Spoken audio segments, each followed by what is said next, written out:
You can never find a tuna standing still in the ocean because if they stop, they will die. They can live up to 40 years and can be sold for twice the price of the latest Rolls-Royce Phantom. So how do fishermen catch and process them? And how much profit do they make from these expensive fish?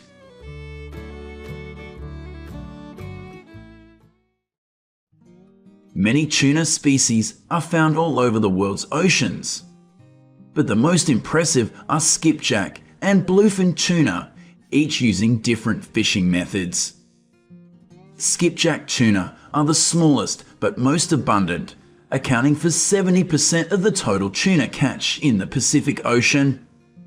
They often move in large schools near the surface, so purse seining is the most common fishing method for large tuna industries, such as the Philippines. Catching skipjack tuna takes several days as there is a lot to prepare. Tons of ice and other supplies are transported to the mothership, about 11-hour boat ride away. On the next day, the fishermen prepare the fishing grounds. The goal is to gather as many fish as possible in one area. So floating objects like coconut leaves are often used because fish naturally congregate in what they perceive as shelters. Buoys are anchored in place on the seabed with ropes hundreds of meters long. A diver also has to go down to check the ropes. This is a very laborious teamwork process, and if the ropes get tangled, it will take another hour. The captain marks all locations with GPS. Then they repair the nets for the rest of the day to prepare for the big catch tomorrow. The main fishing day starts early and takes about 3 hours to do. First, the fishermen lower a large net into the water, creating a vertical wall that encloses the fishing ground prepared yesterday. Colored water and a canoe are used to confuse the fish. Then they pull it back to trap the fish in a tighter area. Now, a smaller net called a brail is used to scoop up the fish in the large net. It can open at the bottom and release the harvested fish into the ice water boxes. There are several boxes on board. Each can contain up to 27,000 pounds of fish. In 2022, the Philippines is estimated to have harvested 484 million pounds of skipjack tuna using this method.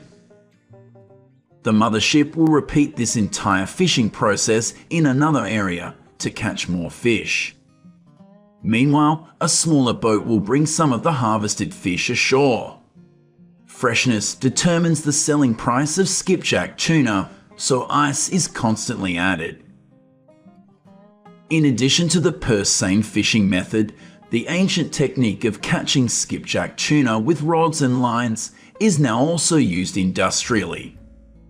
Flocks of birds gathering on the surface are a good sign that there is a school of fish there, and this is how fishermen have located tuna for centuries. Bait fish are scattered around the boat to attract skipjack tuna. The boat sprays water behind it to trick skipjack tuna into thinking smaller fish are being chased. This method may seem like a lot of work to catch just a few fish, but 22,000 pounds of skipjack tuna can be harvested in just 15 minutes with a crew of about 15 to 30 fishermen. This technique also reduces bycatch, sea creatures caught by accident. Since fishermen only go after fish near the surface, it doesn't hurt the animals that live deep down in the ocean. Once ashore, the skipjack tuna are weighed and sold to fishmongers at local markets. Each small fish weighs about 7 ounces, and buyer's minimum purchase is a 30-pound box. But most of the fish caught are sold to Thailand, the world's largest canned tuna industry, for around $1,800 to $2,000 per 2,000 pounds in 2023. At the factory, skipjack tuna are washed with cold water. Then they are placed in a tray and steamed. The steaming temperature will vary depending on the size and number of fish. Once done, they are left to dry and cool down. Workers then manually remove the skin, head, red meat, and bones. Depending on the order specifications, which dictate the proportion and type of cut, the worker will cut large to make large pieces and small to make shredded tuna flakes. The meat is now put into cans by machine, but the worker still has to weigh it again to make sure each can is equal. Then, vegetable oil, brine, and sometimes flavorings are added. After that, the tuna can is sealed shut, rinsed and stacked together to go to the heat sterilizer. Once sterilized, the tuna can is cooled before moving on to labeling and packaging within a week. In 2023, the total export value of canned seafood products from Thailand reached nearly $2 billion, with $1.6 billion coming from canned tuna.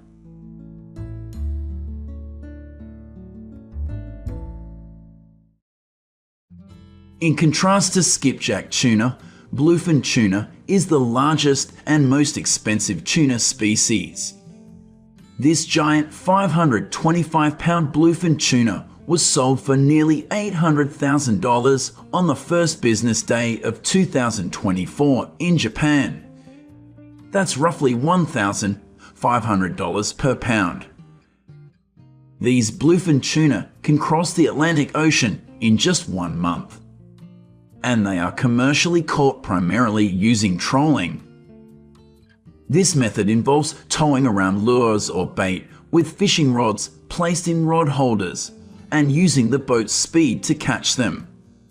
It sounds simple, but controlling the enormous power of this giant fish is not easy. Heavy-duty rods, reels with robust drag systems, and braided fishing lines with minimal stretch are crucial in controlling the tuna's runs and preventing snapped lines. One of the key factors in trolling is choosing the fishing location.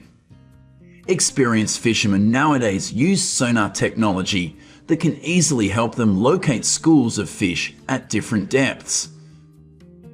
The boat maintains a steady speed, usually between 7 and 10 knots, while the trolling lines are deployed at the back. A sudden pull on a line breaks the quiet tension. The fisherman must simultaneously reel in the line and allow controlled runs to avoid losing the fish. After over 4 hours, the fisherman can finally bring the bluefin tuna closer to the boat. The intense run can heat up the bluefin tuna's body so much that it can burn its own flesh from the inside. This reduces the meat quality significantly. But a practice called swimming the fish can prevent this. The fisherman will secure the fish alongside the boat, then cut its gills to facilitate faster blood release and remove lactic acid buildup from the muscles. Once the fish dies and cools down, the fishermen bring it aboard and preserve it with a lot of ice. For commercially caught bluefin tuna in the US, each is carefully tagged and measured to report to fisheries authorities. Then it's gutted and the flesh is assessed based on color, texture, and fat content within a few days. This particular fish was a giant, weighing a hefty 845 pounds and stretching 10 feet long. But it only got sold for $3.50 a pound, which is much less than some smaller tunas. This is because the fish wasn't fatty enough.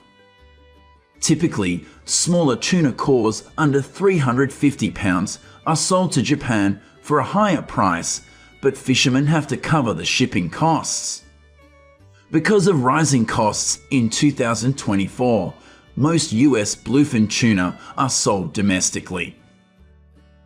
Japan is the world's largest consumer of bluefin tuna because they love it in sashimi and sushi. The first stop for these fish here is at famous auction markets like Toyosu Market.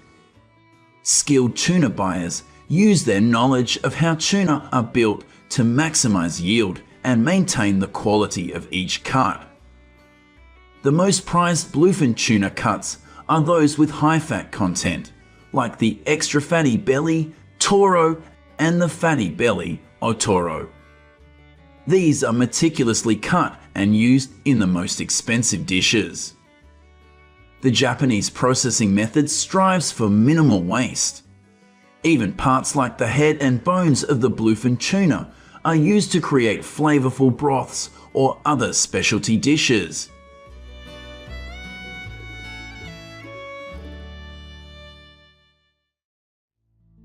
Hello my friends. During the winter holidays, this is a good time to consider a table full of hearty oyster dishes. Oysters have held an important place on our dinner tables for centuries. But have you ever been curious about their origin? In today's video, we learn how American fishermen produce millions of pounds of oysters each year.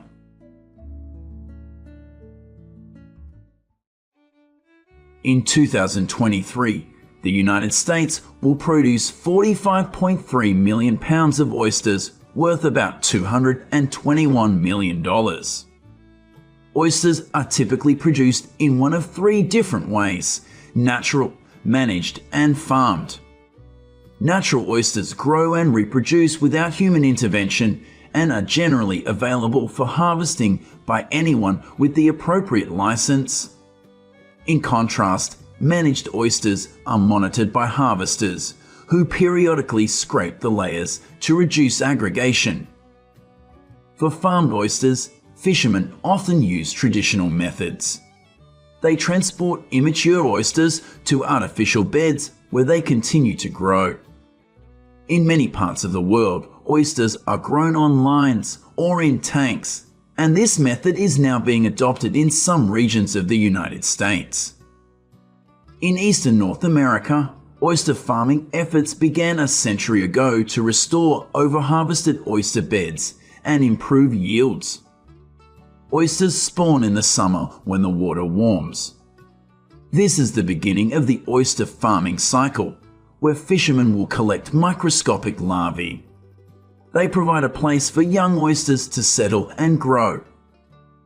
Specifically, these oysters were purchased from Fisher's Island hatcheries and carefully managed in a nursery environment. The nursery is the intermediate stage for oysters to grow from 0.5 inches to nearly 1 inch. At this time, they will be introduced to farms, live in open water, and they will grow to market size.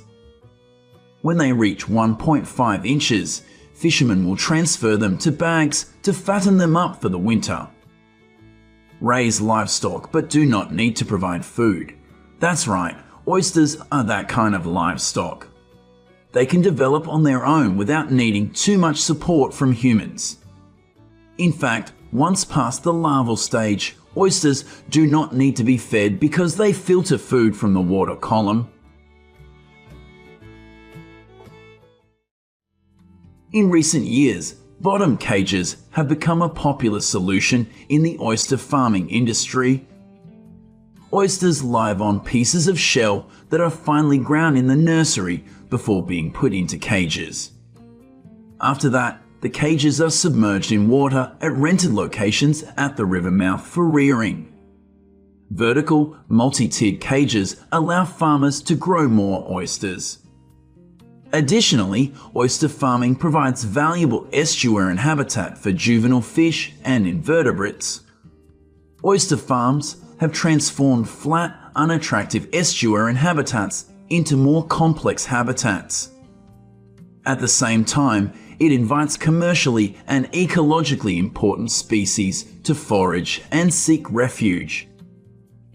In Alaska, oysters grow in cold water with abundant plankton, so high-quality oysters are available year-round. Cold water also reduces bacterial contamination, prolongs storage time, and ensures safety when eating raw oysters. However, because they cannot reproduce either naturally or in the wild, all farmed Alaska oysters are imported as seed from hatcheries on the Pacific coast. These cages contain more than 30 million oysters. These tiny oysters are very difficult to maintain. They need constant care or the entire oyster crop could be wiped out. The best conditions for oysters to grow are between 60 and 80 degrees F. Before oysters spawn, farmers will control the temperature in the water tank to prepare them for the best environment. When oysters spawn, they release eggs and sperm directly into the water. After being put into the tank, they turn into larvae. About 1 billion oysters are born in these tanks each year. After placing baby oysters in nets, fishermen will anchor them in the ocean or on the beach. Here, oysters feed by filtering naturally occurring plankton in the water. During this period, farmers also regularly monitor the weather, because if there is too much rain, it will dilute the salinity in the water and affect the oysters. Depending on the type of cage, fishermen have a way to allocate the number of oysters accordingly. Oyster farmers with many years of experience often redistribute the number of oysters in the cage when the oysters reach average size. They want to reduce the quantity so they can achieve high quality before they reach the market. By removing oysters from high-density cages, about 85 to 90 oysters per cage. Then the farmer divides it equally among 3 different cages. The oysters return to the cages with more space to move and grow better. As the cold grey dusk begins to creep across the calm river, fishermen are trying to remove the layer of sand around the oyster shells and return them to the sea. They believe that the cleaner they keep them, the more water will flow into that shell. It takes about 18 to 36 months for oysters to grow to market size. After 6 months, the cage is removed from the water and the oysters are taken to the production facility. Here, machines will sort them by size. Those that meet standards are exported to the market, while the remaining small oysters will be released into the sea. Potential sites for oyster farms need to have good tides so that food can be easily transported to the site and waste discharged into the ocean. Of course, oyster farms must be close to seafood distribution markets. Weaving along the icebergs, the boat entered the oyster farming area. They pulled the oysters out in the 7-degree cold. The harvesting process was harsh, but also filled with pride, because they kept the area supplied during the winter. Farmers quickly brought the oysters to market so that when people ate the oysters, they would feel a little taste of the Maine coast. Similar to Maine, in Arcachon Bay, oyster farming is a part of daily life for locals. Oyster farmers will take you to their oyster beds to flip the bag of oysters, then release them into the water or harvest them. Sounds easy, right? But in reality, this work is quite difficult. Oyster farmers have to spend hours underwater, rotating the oyster cages manually. Some oyster farmers have used technology to do this effectively. This idea also allows farmers to harvest more easily. They just stand on the boat and open each cage one by one. After decades of processed oysters, eating fresh oysters in the shell is increasingly popular. Like wine, oysters are famous for taking on the characteristics of the surrounding climate. So that's great if you live in New England and love oysters. New England oysters grow from cold, fertile waters, which gives them a particularly pleasant, umami-filled flavor. Now let's go on a journey to catch these natural oysters. At about 5:30, when it was not yet dawn, he set off, deciding to follow the GPS to look for oyster beds to exploit. Similar to a gentle warm-up, before the sun even appeared, he harvested the first batch of oysters. The work went on continuously until about 12 o'clock. He drove the boat back and sold them. Interestingly, oysters cannot move. Not a jot. They float down the stream, cling to rocks, and stay there for life, if all goes well. The oyster has a rich flavor, conveying the crisp, fresh saltiness of its pristine environment. In addition to being delicious and nutritious, oysters also play a role in maintaining healthy ecosystems.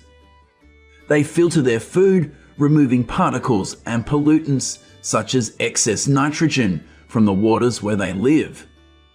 Additionally, because oyster larvae survive by clinging to hard surfaces, oysters also help rebuild coral reefs. The sun was setting, and he steered his boat in a slow circle in San Antonio Bay before harvest. Fishermen began pulling up traps, chopping small blocks of oysters with axes and sorting them right on the boat.